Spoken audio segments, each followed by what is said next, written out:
সুপ্রিয় সুধী, প্রীতি ও শুভেচ্ছা রইল। আপনারা জানেন একটি নির্বাচন এসছে, পাতানো নির্বাচন। এই পাতানো নির্বাচনের খেলায় কে জিতবে কে হারবে সেটার চেয়ে বড় কথা হচ্ছে বাংলাদেশ কি হেরে যাবে নাকি বাংলাদেশ জিতে যাবে। 1971 সালের মহান মুক্তিযুদ্ধ, যেই মুক্তিযুদ্ধের মাধ্যমে আমাদের এই স্বাধীন দেশটি আজকে আমাদের পতাকাটি, আমাদের জাতীয় সঙ্গীত, আমাদের মানচিত্র আমাদের হয়েছে, সেই মহান মুক্তিযুদ্ধকে যারা, মুক্তিযোদ্ধাদেরকে যারা কুলাঙ্গার বলছে, গালি দিচ্ছে, স্বাধীনতার স্থপতিকে যারা প্রতিনিয়ত বিষোদ্গার করছে, তারাই এখন বাংলাদেশে নানাবিধ নতুন কাজ কারবার শুরু করেছে। তো ফেব্রুয়ারিতে একটি নির্বাচন হতে যাচ্ছে। আমরা জানি আজকে এই একটি তফসিল ঘোষণা হতে পারে, যেই তফসিলটির মাধ্যমে 2026 সালের ফেব্রুয়ারি মাসের 12 তারিখে একটি নির্বাচন হওয়ার সম্ভাবনা রয়েছে।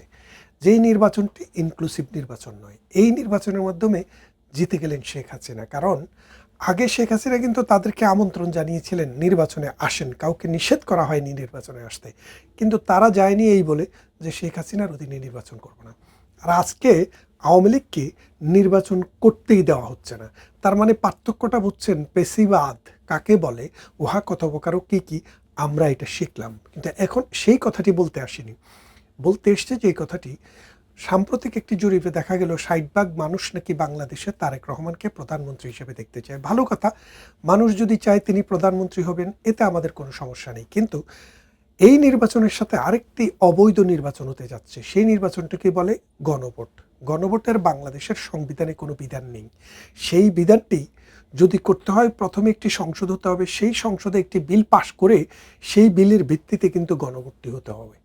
কিন্তু তারপরে একটি অবৈধ গণভোট হচ্ছে। এই গণভোটের মূল কথাটা হচ্ছে বাংলাদেশের কনস্টিটিউশন অনেকগুলো চেঞ্জ নিয়ে আসবে। বাংলাদেশের প্রজাতন্ত্র থেকে শুরু করে অনেক বিষয়ে তারা একটি পরিবর্তন নিয়ে আসার চেষ্টা করছে। এই পরিবর্তনগুলো আনতে হলে বাংলাদেশের যে বিদ্যমান কনস্টিটিউশনাল কাঠামো সেটাকে চেঞ্জ করতে হবে। এই চেঞ্জ করার জন্য হ্যাঁ এবং না ভোট চতুর্থবারের মতো আসলো। জিয়াউর রহমান একবার হ্যাঁ না ভোট করেছেন, এরশাদ একবার হ্যাঁ না ভোট করেছেন, খালেদা জিয়ার সময়ে একটা হ্যাঁ না ভোট হয়েছিল 91 সালে সব দলের সম্মতিতে। সেটা হচ্ছে জাস্টিস শাহাবুদ্দিন প্রেসিডেন্ট থেকে আবার প্রধান বিচারপতিতে ফিরে যাবেন কি যাবেন না সেই ইস্যুতে। তো সেটি খুবই সামান্য একটা বিষয় ছিল। তারপরে এখন আরেকটি হ্যাঁ না ভোট, বাংলাদেশের ইতিহাসে চতুর্থ হ্যাঁ না ভোট। এই চতুর্থ হ্যাঁ না ভোটটিতে বিএনপির লোকেরা কি বলছে, কি ভাবছে? বিএনপি ভাবছে এবারের হ্যাঁ না ভোটে তারা না ভোট দিবে। না ভোট দেওয়ার মূল কারণটা কি? মূল কারণটা হচ্ছে যে এখানে একটা বিষয় রয়েছে, সেই বিষয়টি হচ্ছে যে যত ভোট পড়বে 2026 নির্বাচনে, তার ভিত্তিতে উচ্চ কক্ষ নামে আরেকটি কক্ষ হবে, সেই কক্ষে এই প্রতিনিধি নির্বাচন হবে। ধরেন বিএনপি যদি 200টি আসন পায়, তাহলে 200টি আসন সমান কত শতাংশ ভোট পেয়েছে? জামাত যদি পায়, তারা কত শতাংশ ভোট পেয়েছে?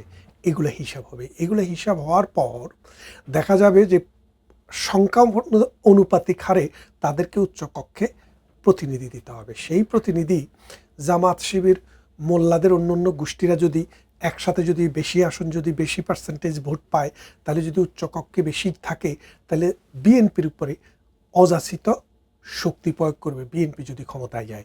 সেই জন্য বিএনপি চায় যে হ্যাঁ না ভোটে তারা নায়ের পক্ষে ভোট দিবে। নায়ের পক্ষে ভোট দিয়ে তারা দেখিয়ে দিবে যে বাংলার মানুষ এই পরিবর্তন চায় না। তখন তারা পরিবর্তন করবে, কিন্তু কি পরিবর্তন করবে?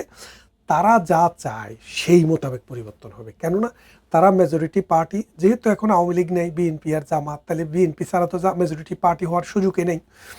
তো বিএনপি তাদের সুবিধা মতো, তাদের পছন্দ মতো, তাদের ইচ্ছা মতো একটা পরিবর্তন আনবে, এবং সেই পরিবর্তনে উচ্চকক্ষ নাও হইতে পারে, আর হইলে সেটা 3 বছর সময়ও লাগতে পারে, অথবা এটা এমনও হইতে পারে যে উচ্চকক্ষে প্রতিনিধিত্বশীলতা মানে পিয়ারের ভিত্তিতে হবে না, এরা তারা নির্ধারণ করবে। এই জন্য বিএনপি চাচ্ছে না যে তারা হ্যাঁ ভোটে বা না ভোটে হার পক্ষে যাক, তারা চাচ্ছে নার পক্ষে যাবে।